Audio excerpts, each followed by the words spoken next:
If You Made a Million by David M. Schwartz. Illustrated by Stephen Kellogg.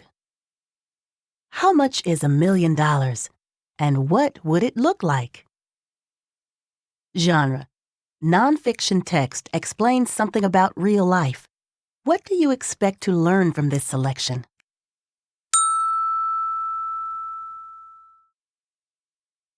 Congratulations! You've earned a penny. 1 penny. It will buy anything that costs 1 cent. Well done! You've made a nickel. 1 nickel is worth the same as 5 pennies. Hooray! Now you have a dime. 1 dime has the same value as 2 nickels, or 10 pennies.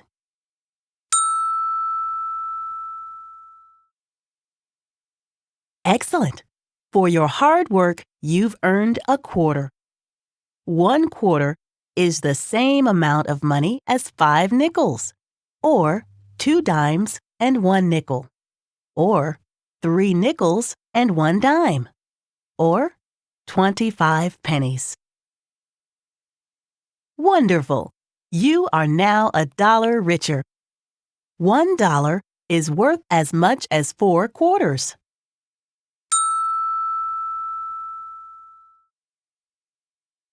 Or 10 dimes, or 20 nickels, or 100 pennies. You could use your dollar to buy 100 pieces of penny candy, or 20 5-cent balloons, or 10 stickers for 10 cents each, or 4 rubber balls that cost 25 cents apiece. Or perhaps you'd like to save your dollar. You could put it in the bank, and a year from now, it will be worth $1.05. The bank wants to use your money, and it will pay you 5 cents to leave your dollar there for a year. The extra 5 cents is called interest. If you waited 10 years, your dollar would earn 64 cents in interest just from sitting in the bank. Are you interested in earning lots of interest? Wait 20 years and $1 will grow to $2.70.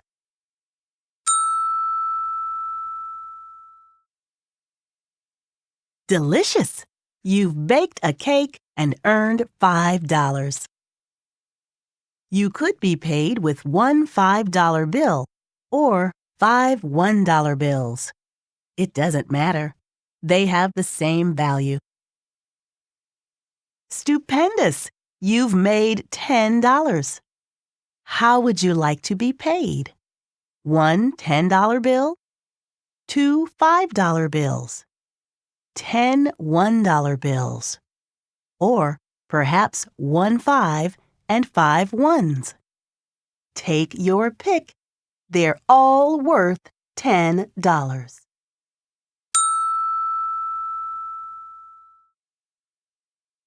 If you prefer coins, you can have a 5-foot stack of pennies. That's 1,000 of them. Or a 15-inch stack of 200 nickels. You could also be paid with 100 dimes, which would stack up to just over 5 inches. Or you can receive your $10 as a 3 1/4 inch pile of 40 quarters. You could spend your $10 on 10 kittens or 1,000 kitty snacks.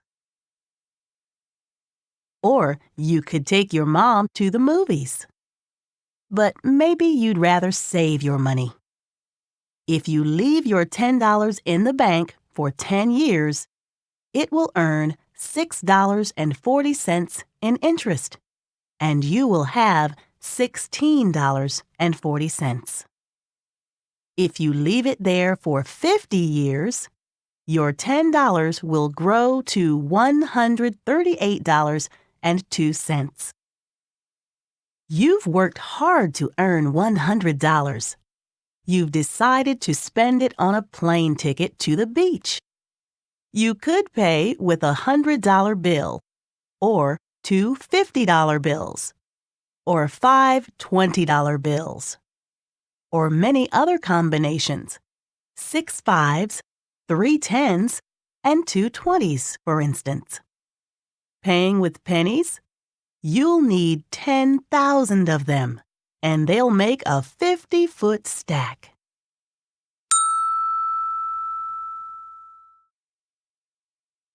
You've worked long and hard, and you've earned $1,000. You are going to buy a pet. You could pay with coins or bills. If you don't like the idea of carrying $1,000 around with you, you can put it in the bank and pay for the hippo with a check. The check tells your bank to give $1,000 to the person who sold you the hippo. Here's how it works. You give the check to the person who sold you the hippo, and he gives it to his bank. And his bank sends it to a very busy clearinghouse in the city. And the clearinghouse tells your bank to take $1,000 out of your money.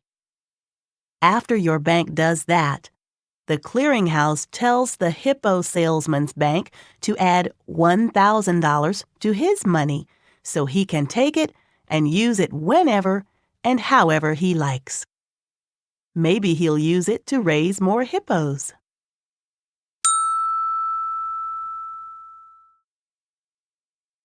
If you used pennies to purchase a $10,000 Ferris wheel, someone might not be too happy about it. Even if you used 10,000 $1 bills, they would be mighty hard to handle. Probably a check would be best. Magnificent!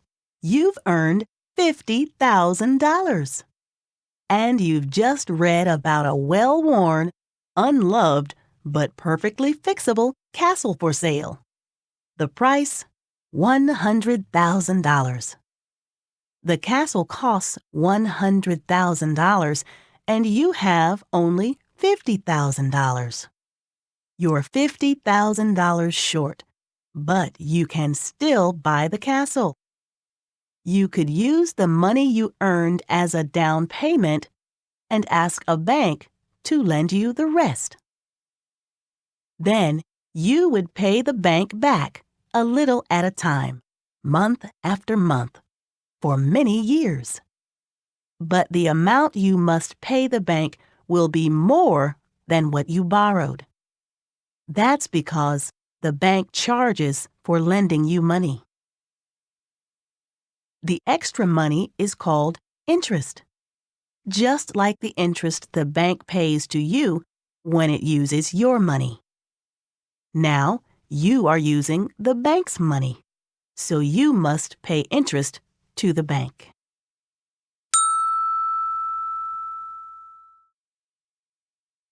If you have some very expensive plans, you may have to take on a tough job that pays well.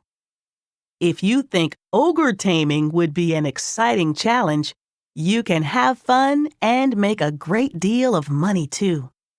Of course, you may not enjoy taming obstreperous ogres or building bulky bridges or painting purple pots. Enjoying your work is more important than money, so you should look for another job or make less expensive plans. Congratulations! You've made $1 million. $1 million! That's a stack of pennies 95 miles high, or enough nickels to fill a school bus, or a whale's weight in quarters. Would you prefer your million in paper money? Even a paper million is a hefty load. 1,000,000 $1 bills would weigh 2,500 pounds and stack up to 360 feet.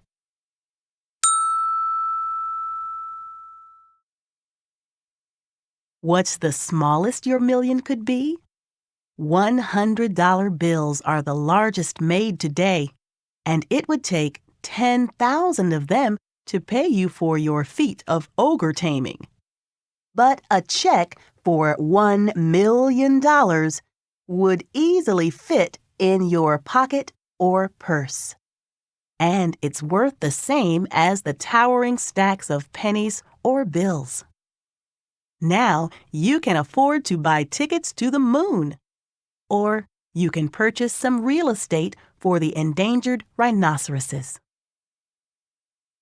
But if you'd rather save your million than spend it, you could put it in the bank, where it would earn interest.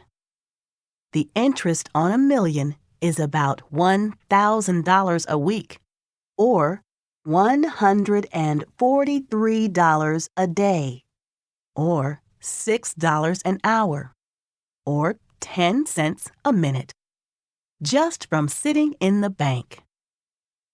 If you keep your million, you can probably live on the interest without doing any more work for the rest of your life. You might like that, or you could find it rather dull. Making money means making choices. So what would you do if you made $1 million?